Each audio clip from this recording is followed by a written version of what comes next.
네, 여러분 안녕하십니까? 여러분 보기에 배경이 많이 달라졌죠? 제가 또 금년 여름에 우리 미국에 있는 우리 아이들을 방문하고 있습니다. 그래서 지금 텍사스에서 여러분들께 또 이충근 TV를 보내드리도록 하겠습니다. 지난주에 제가 그 미국이 지금 김정은을 제거하려는 작전을 전개하고 있는데 한국도 동참하고 있다라는 그런 동영상을 한 편 올려드렸는데 아주 그 수십만 명, 20만 5만 명 이상이 3일 만에 이렇게 봐주셨습니다. 수많은 사람들이 지금 북한 핵 문제가 정말로 골치 아프고 그 북한 핵 문제의 가장 제일 당사자가 김정은이라는 사실에 모두가 동의하고 있기 때문에 그 주제에 그 많은 관심을 기울였다고 생각을 합니다. 오늘은 그거와 좀 유사한 주제인데 과연 북한의 미사일이 정말 그 미국 전체 본토를 공격할 수 있을 것인가? 우리 그 언론에 의하면은 뭐 13,000km를 날아갔기 때문에 미국 본토를 공격할 수 있다 이런 말도 나오고 있는데 정말 실제로 북한 미사일의 실력은 어느 정도 될 것인가 하는 것을 오늘 주제로 말씀드리도록 하겠습니다. 그리고 제가 이제 미리 결론을 말씀드린다면은 아직도 북한의 핵 미사일은 미국 본토를 공격하기에는 역부족입니다. 그런데 과연 그러면 미국은 북한이 핵을 완전히 개발하도록 놔둘 수 있을 것인가? 이거는 국제정치학적인 질문이 되는데 그 주제를 또 이제 두 번째 주제로 말씀드리도록 하겠습니다. 먼저 북한 미사일의 진짜 실력이 어느 정도 되는가를 한번 살펴보도록 하겠습니다. 여러분 그 공산국가들이 다 마찬가지고 북한도 마찬가지지만은 그 암상자 같은 나라입니다. 그 속에서 무슨 일이 일어나고 있는지를 도무지 알 방법이 없어요. 그래서 학자들이 북한 같은 나라를 연구하는 사람들이 북한 연구자라는 말 대신에 북한을 바라다보는 사람, 노스코리아 워처라는 말을 쓴다라고 제가 그 여러 번 얘기했었습니다. 북한은 정말 그 깜깜한 나라예요. 그래서 김정은이가 지금 아픈지 뭐 하고 있는지 김여정이가 또 최근에는 한국을 남조선이라고 매일 부르다가 대한민국이라고 또 잠깐 얘기를 했습니다. 결국 남조선으로 다시 돌아오기는 했습니다만은 그것이 무슨 뜻인지 이런 것들을 우리가 그 상당히 알기가 어려운 나라입니다. 다만 한 가지 확실한 게 있습니다. 확실한 것은 북한은 궁극적으로 대한민국을 적화 통일시키려는 확고부동의 목표를 가지고 있다. 이것은 남북한이 갈라진 이래로 오늘까지 북한이 한 번도 변하지 않은 그런 대남 정책이죠. 그래서 대한민국을 적화 통일하는 것은 분명한데 그 외에 다른 모든 것들이 우리가 참 분석하기 어려운 나라다라고 이제 얘기를 하는 겁니다. 7월 12일 날이죠. 북한이 미사일을 쐈는데 하늘을 높이 쐈습니다. 북한은 그걸 아주 자랑스럽게 보여주고 또 보여주고 했는데 6,000km 이상으로 치솟아 올라가지고 평양 부근에서 발사했는데 높이 올라갔다가 포물선을 그리고 내렸는데 그 탄착 지점까지 발사한 곳에서 보니까 1,000km 정도 되더라. 그래서 학자들이 계산해 보니까 그냥 일반적으로 발사를 했으면 13,000km를 가고 13,000km를 간다 그러면은 미국 전역이 북한의 핵 미사일의 공격 표적 안에 들어갔다라고 얘기하는데 만약 이것이 사실이라면은 북한과 미국 사이의 관계는 전쟁 억제 관계에 들어갔습니다. 즉 미국은 북한을 감히 공격할 수 없습니다. 왜냐하면 북한 미사일이 북한 핵폭탄이 미국 본토에 떨어질 것이기 때문에 과연 그런가를 한번 살펴볼 수가 있겠습니다. 우리가 그 북한의 핵 전략은 미국하고 싸우려고 만드는 것이 절대로 아닙니다. 북한은 오로지 대한민국하고 싸우는데 대한민국하고 싸울 때 미국이 동맹국으로 대한민국을 도와주게 돼 있는 구조입니다. 그래서 미국이 대한민국을 못 도와주게 하려면은 북한의 핵무기가 미국에 도달해야 된다는 그것이 이제 북한의 핵 전략이고 그 핵 전략은 키신저 박사라든가 한스 모게소 같은 그 최고의 학자들이 만들어낸 이론에 근거하고 있다라고 먼저 말씀을 드리겠습니다. 그러니까 쉽게 얘기하면은 북한이 미국까지 가는 핵을 만드는 이유는 미국과 싸움하지 않기 위해서다라는 사실을 먼저 강조해서 말씀을 드리겠습니다. 그런데 북한의 미사일 실력에 대해서 가장 잘 알고 있는 사람들은 북한의 과학자들이겠죠. 그리고 김정은이 잘 알고 있을 겁니다. 김여정이도 아마 알고 있을 겁니다. 그 다음으로 잘하는 나라는 뭐 당연히 미국이라고 얘기할 수 있겠죠. 미국은 북한이 미사일을 개발할 때부터 오늘날까지 북한의 그 미사일 발사 행동 이런 것을 샅샅이 정말 정밀하게 관찰해온 나라입니다. 여러분들 그 북한이 개발한 미사일, 옛날 미사일 중에 노동미사일이라는 미사일 여러분 이름 들어봤을 겁니다. 대포동이라는 미사일 이름 들어봤을 겁니다. 무수단이라는 이름 들어봤을 겁니다. 그리고 KN 뭐05, KN6 뭐 이런 식으로 KN이라는 그 이름의 미사일을 들어봤을 겁니다. 여기서 말이죠. 노동미사일이라는 것을 우리 그냥 보통 사람들은 북한이 노동자의 나라, 노동당의 나라니까 그래서 노동미사일이라고 부른 모양이다 라고 생각할 수 있는데 아닙니다. 미국의 정찰위성 또 미국의 정찰기들이 북한의 미사일을 발견했는데 그 발견된 땅의 이름이 노동입니다. 함경 북도에 있는 마을 이름이에요. 그래서 노동미사일. 그리고 대포동 미사일은 또 그 부근에 있는 대포동이라는 마을에서 발견된 미사일에서 대포동 미사일입니다. 무수단 미사일은 무수단에서 발견된 미사일입니다. KN이라는 것은 미국이 코드명으로 노스코리아, 그래서 KN 해가지고 거기다 번호를 붙이는 것이죠. 이렇게 북한의 미사일 이름이 미국 사람들이 그 미사일을 짓고 있다, 이름을 짓고 있을 정도로 미국이 정말 최대의 관심을 가지고 이제까지 추적을 했기 때문에 아마도 미국은 북한 핵미사일의 진정한 실력을 알고 있을 것이다 라고 우리가 가정할 수가 있겠습니다. 뭐 여기 보시면은 북극성 미사일, 화성 미사일 요거는 최근에 북한이 이름을 지은 겁니다. 그래서 화성, 북극성은 북한 이름이고 지금 무수단, 노동, 대포동 이거는 미국이 지은 이름이다.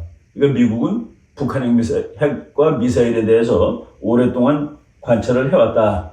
여러분 지도 보시겠습니다. 무수단이 북한의 동네 이름이죠. 노동, 북한의 동네 이름입니다. 여러분들이 그 지도에서 볼 텐데 대포동은 뭐 우리가 대포 그러면 큰 포라는 뜻이 되는데 그냥 한문을 번역하면은 큰 항구라는 뜻입니다. 포구. 이제 포자가 들어가면 뭐 목포 이런 식으로 했을 때 항구를 의미하죠. 대포, 큰 대포동이라는 그런 그 항구인데 거기서 큰 미사일이 발견됐죠. 그래서 우리가 대포동이라고 얘기를 하는 겁니다. 김정은 그리고 김정일이 저는 김정일이 북한의 그 핵전략에 대해서 어느 정도 조회를 갖춘 인물이라고 생각을 하고 그리고 핵전략 이론, 미국 학자들이 개발해 놓은 핵전략 이론을 공부했다라고 저는 이제 판단을 하고 있습니다. 그 근거는 김정일이가 한 말이 핵전략 이론에 대단히 부합하기 때문에 그렇습니다. 아직 그 김일성이가 살아있을 때, 그러니까 1990년대 초반입니다. 그때 한 말인데 뭐라고 얘기를 했냐면은 수륙연대의 조국을 통일하자면 미국 본토를 때릴 수 있는 능력을 가져야 한다. 그래야 마음 놓고 조국 통일 대사전을 주동적으로 맞이할 수 있다. 저는 이것을 보고서 김정일이가 헨리 키신저의 핵전략 이론을 알고 있구나 라고 생각을 하는 겁니다. 미국까지 가는 미사일을 만들면은 전쟁이 났을 때 북한하고 남한사이에 전쟁이 났을 때 미국 도시가 북한의 핵 공격을 받는다는 그 위험에 놓였기 때문에 한국을 마음대로 도와줄 수가 없습니다. 그러니까 미국까지 가는 핵을 만들면 북한은 미국하고 싸우지 않은 채 한국하고만 싸울 수 있게 되는 겁니다. 그래서 기를 쓰고 미국까지 가는 미사일을 만들려고 노력을 하는 것이죠. 그래서 지금 최근에 나오듯이 우리나라 언론에 나오듯이 만약 북한의 핵폭탄, 핵미사일이 미국 본토 13,000km를 날아가는 것이 확실하다면은 그러면 북한이 남한을 공격했을 때 미국이 쉽게 대한민국을 도와주지 못하는 상황이 되는 겁니다. 근데 그 상황은 저는 아직 오지 않았다라고 생각합니다. 김정일이가 그래야 마음 놓고 조국 통일 대사변을 주동적으로 맞이할 수 있다. 정말 중요한 말입니다. 미국이 개입하지 못하는 상황, 즉 미국의 해구산을 찢어진 해구산으로 만들어 놓은 연후에 북한은 마음 놓고 대한민국을 유린할 수 있다라는 그런 얘기를 하는 것이죠. 키시저 박사가 얘기했습니다. 어느 나라가 핵무장을 하는 경우 그 나라는 이웃 나라들과 무언의 불가침 조약을 체결하는 효과를 얻을 수 있다. 미국하고 북한 사이에, 그러니까 미국의 도시 하나라도 북한이 맞출 수 있다면 미국과 북한 사이에는 무언에 쓰지 않았어요. 그렇지만 불가침 조약을 맺은 상황이 된다. 그래서 북한의 미사일이 미국 본토에 도달하는 날 미국과 북한은 불가침 조약을 맺은 상황이 된다. 더 유명한 학자가 한스 모게수 교수입니다. 한스 모게수 교수가 그 Politics Among Nations라는 그 명제에서 한 말입니다. 다투고 있는 두 나라 중 한 나라가 핵무장에 성공할 경우 다른 나라는 전략적 옵션이 두 가지로 줄어든다. 1. 전쟁을 하다가 죽는 것. 2. 미리 무조건 항복하는 것. 지금 한국하고 북한이 경쟁하는 나라입니다. 그런데 북한은 핵무장을 완성했어요. 미국까지 가기 때문에 미국은 우리를 못 도와줘요. 그때 대한민국이 택할 수 있는 방법은 1. 싸우다 죽는 것. 2. 미리 항복하는 것. 그래서 북한의 핵 이유로는 미국까지 가는 핵을 만들면 대한민국을 평화 통일을 할 수 있다고 되는 겁니다. 미국이 못 도와주고 북한은 핵을 가지고 있을 때 어떻게 대한민국이 북한하고 싸우겠습니까? 물론 세월이 지났기 때문에 한스 모게수 교수 이 분석에다가 옵션이 하나 더 있습니다. 우리도 핵을 만들면 된다. 우리 걸 만들면 된다가 이제 세 번째 옵션으로 들어가니까 이 모게수 교수의 얘기가 100% 맞는 것은 아니지만은 그래도 상당 부분을 설명해 줄 수 있다라고 보여지는 것이죠. 전쟁을 하다가 죽는 것, 미리 항복하는 것. 대한민국 사람들 항복하자는 사람 많을 거예요. 미국이 만약 못 도와주는 상황이 된다면은. 지금 북한이 7월 10일 날 발사한 거를 우리나라 모든 신문에 6,000km 올라갔다 높이. 북한판으로는 74.8분을 날았다. 74분 51초로 날았다. 아주 그 정교하게 얘기를 하고 있습니다. 자기네들이 과학기술을 과시하는 것이죠. 북한 방송은 이렇게 나왔습니다. 거대한 동체가 시뻘건 불줄기를 내뿜으며 대지를 박차고 우주 만료로 솟구쳐 올랐습니다. 그림을 자세히 보면은 탄두가 없습니다. 탄두. 뭡니까? 미사일이 날아가는데 끝에 핵폭탄을 달아야 되죠. 그거를 띄고 쏜 겁니다. 그거를 띄고 쐈기 때문에 무게고 뭐고가 다 다른 겁니다. 아무튼 6,000km를 올라갔다. 전 세계가 지금 북한을 비난하고 있습니다. 놀라운 것은 전 세계가 다 비난하는데도 불구하고 중국과 러시아는 북한 편을 들고 있다. 그래서 유엔 안보리 가장 중요한 기구에서 북한에 대한 이 처벌 방안이 나오지 못하고 있다. 여기서 제일 중요한 것은 미국의 행동입니다. 미국의 군사행동, 미국의 외교행동이 가장 중요하고 그리고 물론 대한민국의 대응이 중요한데 미국 국무부에서 북한의 그 미사일 발사를 뻔뻔한 위반이라고 표현해서 뻔뻔한 위반, 영어로는 그 브레이즌이라는 단어를 썼는데 그 뻔뻔한 위반이라고 표현한 그 배경에는 밥도 못 먹이는 것들이라는 그 의미가 깔려 있더라고요. 국민들한테 밥도 못 먹이는 나라가 무슨 일이 있다고 미국까지 날아오는 그런 미사일을 쏘느냐는 그런 조롱과 비난이 한꺼번에 있는데 여러분 그림 하나 보겠습니다. TV조선에 나온 건데 이렇게 포물선을 그려가지고 날아갔습니다. 그런데 우리가 ICBM이라고 할 때 그 Intercontinental Ballistic Missile 그래갖고 대륙간 탄도 미사일이라는데 탄도라는 것은 쉽게 얘기하면 공 던지는 겁니다. 공. 우리가 공을 던질 때 처음에 던지는 순간에 방향과 힘에 의해서 날아가는 궤적이 결정되죠. 물론 바람이 불면 가다가 또 삐뚤어 날아갈 수도 있습니다. 그렇지만 유도하는 것은 아니에요. 그래서 이거 포물선을 그리는 그림이 나오는데 북한이 발표한 사진에 의하면은 가다가 이렇게 몇 번 바꿔서 갑니다. 저는 이 둘 중에 하나는 옳지 않은 그림이라고 봅니다. 물론 이제 궤도 쏠 때 1단계, 2단계에 따라서 방향이 달라질 수 있다고 얘기를 하는데 포물선으로 날아가는 것이 맞지 않을까라는 그런 생각을 가지고 있습니다. 북한이 사진을 여전히 공개했는데 바로 미사일이 날아가고 뒤에서 막 불을 뿜는 이런 사진까지 공개를 했고 일부러 시간도 74.8분을 날랐다. 그래서 74분 51초다. 이런 식으로 얘기하고 그런데 그 얘기한 것이 북한의 언론 매체입니다. 북한 언론 매체라는 것은 정부가 써주는 것을 읽는 기관이죠. 영어로는 State Media said. 북한의 관영 매체가 그렇게 주장하였다. 그리고 날아간 거리는 6,648.4km.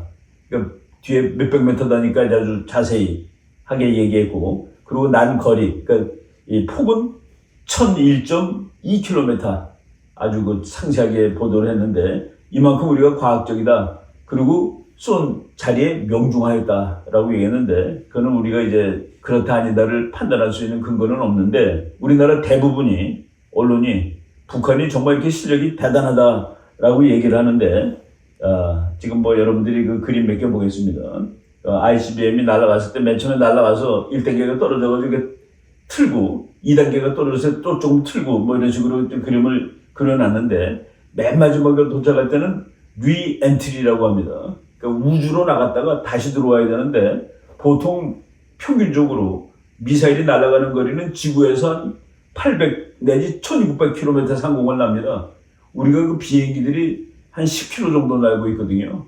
근데 800 내지 1600이니까 완전히 우주로 나갔다가 다시 들어오는 겁니다. 근데 다시 들어올 때 그 온도가 표면 온도가 6000도가 넘는다고 합니다.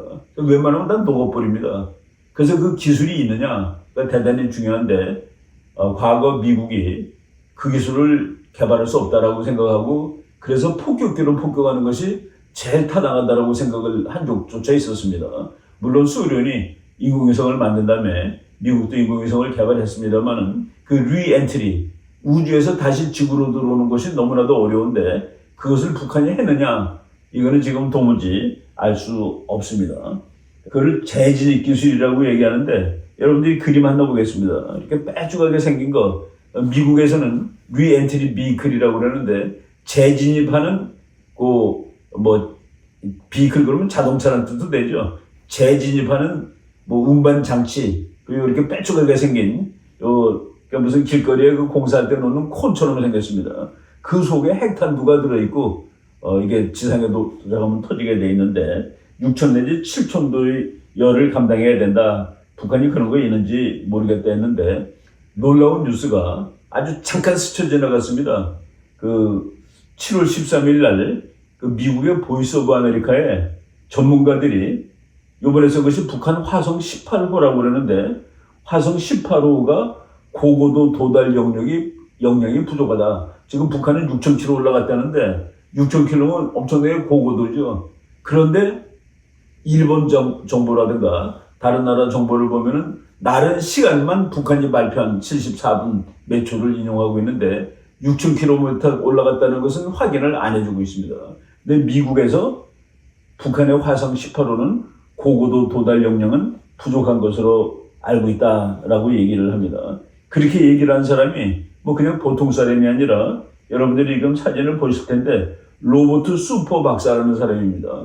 이 사람은 이제 국제정치학 박사인데 미국의 국방부에서 그 미국을 위협하는 나라들의 핵과 미사일 이것을 어떻게 방어해야 할 것인가에 관해서 그 차관보까지 역할을 한 사람이니까 그 북한의 미사일 기술에 대해서 아마도 가장 권위를 가진 사람일 것이라고 생각이 되는데 이 닥터 로버트 수퍼라는 사람이 북한의 미사일이 6,000km씩 올라갈 수 있는 능력은 가지고 있지 못하다. 그러고서 거기도 또 뭐라고까지 얘기를 했냐면은 이 핵탄두, 진짜 핵탄두를 장착하고서 그렇게 날려버릴 수 있는. 그러니까 이게 핵탄두가 없으면 이거는 깡통이죠. 이게 지금 북한 미사일 기술은 깡통 수준이다라는 식으로 지금 그 능력을 평가절하를 하고 있습니다. 여러분들 우리가 핵 전략 이론은 사실은 전부 공상적인 이론입니다. 왜 공상적인 이론이 되느냐면은 핵전쟁을 한 번도 해본 적이 없어요. 그 전부 다 이론일 뿐입니다. 실제로 증명되지 않았습니다. 제가 옛날에 번역한 책인데 브루스 로셋이라는 예일대학의 아주 유명한 국제정치학자죠. 그분이 쓴 책을 제가 이제 한국말로 번역한 적이 있었는데 핵전쟁은 가능한가라는 이름으로 번역을 했었는데 그 책에 나온 얘기입니다. 뭐냐면은 핵전쟁이 나는 날 미국의 미사일들은 북극을 향해서 소련으로 넘어갑니다. 소련 미사일도 그냥 북쪽으로 쏘면 북극을 향해서 캐나다 거쳐서 미국으로 오는 겁니다. 그런데 북극은 자석이 있죠, 자석. 그리고 북극에는 폭풍이 있다고 합니다. 그런데 소련의 미사일들은 항상 우랄 산맥에서 캄차카반도, 그러니까 서에서 동으로 쏩니다. 실험할 때. 그리고 미국의 미사일들은 항상 캘리포니아에서 호주 앞바다로 쏩니다. 이거는 또 뭐 남쪽으로 쏘는 거죠. 그래서 실제로 그 전쟁이 나는 날, 그 학자들이 그것을 둠스데이 하이웨이라고 합니다. 죽음의 날의 하이웨이, 죽음의 날의 고속도로로 그 미사일들이 서로 날아가게 돼 있는데 그것은 한 번도 쏴본 적이 없다.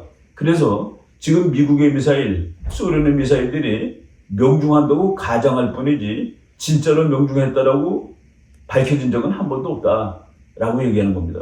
근데 지금 북한이 서쪽에서 동쪽으로 쐈는데 아마도 북한이 진짜 미국으로 쏘려면은 북쪽으로 가게 될 겁니다. 그래가지고 북극, 저쪽 북쪽으로 해서 캐나다 쪽을 거쳐서 미국으로 이제 도달하게. 근데 그것은 지금 이 북한이 하지 않았습니다. 여러분 지도 보실 텐데 소련의 경우는 항상 우랄 산맥에서 캄차카 반도로 미사일을 쐈고 그 미국은 저쪽 캘리포니아에서 호주 방향으로 미사일을 쐈다. 그리고 이 방향은 전부 핵전쟁이 날 때 정말 날아갈 방향하고는 다르다. 여러분 그 제가 번역한 핵전쟁은 가능한가? 1990년에 나온 책이지만은 아직도 그 핵전략 이론상으로 그 중요한 내용이 다 포함되어 있는 책입니다. 예를 들어서 말이죠. 미사일을 쐈는데 그 미사일이 정확하게 그 도달을 해야지만 그 미사일은 효과가 있습니다. 예를 들어서 북한이 미사일을 쐈는데 네바다 사막에 떨어졌다 그러면 몇 명 안 죽어요. 도시에 떨어져야지 그것이 맞는데 지금 미사일이 얼마나 정확한가도 북한 거는 도무지 실험이 되지 않은 겁니다. 그래서 북한 미사일이 과연 지금 우리나라 신문에 나오고 또 이제 여러 방송들에 나오듯이 야 이제 미국을 공격할 수 있게 되어서 이제 큰일 났어 라는 수준까지는 과연 된 것인지에 대해서 우리가 한번 그 회의적으로 생각해 볼 수가 있겠다라는 말씀을 드립니다. 제가 오늘 이 말씀을 드리면서 조심스러운 부분이 하나 있는데 모든 그 전략은 비관론에 입각하는 것이 좋습니다. 북한은 이러이러한 것을 할 능력이 있지. 그러니까 우리가 거기에 대비해야 돼 라고 생각하는 것이 북한은 그거 못해 라는 것보다 이제 훨씬 더 이 전략론을 만드는 데는 더 좋은 근거가 됩니다. 그럼에도 불구하고 우리가 너무나도 북한의 그 핵 미사일에 대해서 초조해하거나 이럴 필요도 또 없는 것 아닌가 하는 그런 생각에서 과연 북한의 그 미사일의 진짜 실력은 무엇인가를 한번 말씀드려 봤는데 그 로버트 수포라는 아주 그 미국의 괜찮은 학자가 고고도 용량도 부족하고 지금 현재 아마도 깡통 미사일일 것이다. 그리고 우리가 그 사진을 보면은 정말 그 깡통 미사일이라는 것이 눈에 이제 보일 정도로 탄두를 달지 않은 채 가짜 탄두라도 달아야 되는데 무게가 맞게 해가지고 그러지 않았다라는 사실을 일단 말씀을 드리도록 하겠습니다. 네, 첫 번째 주제는 이 정도까지 말씀을 드리겠습니다.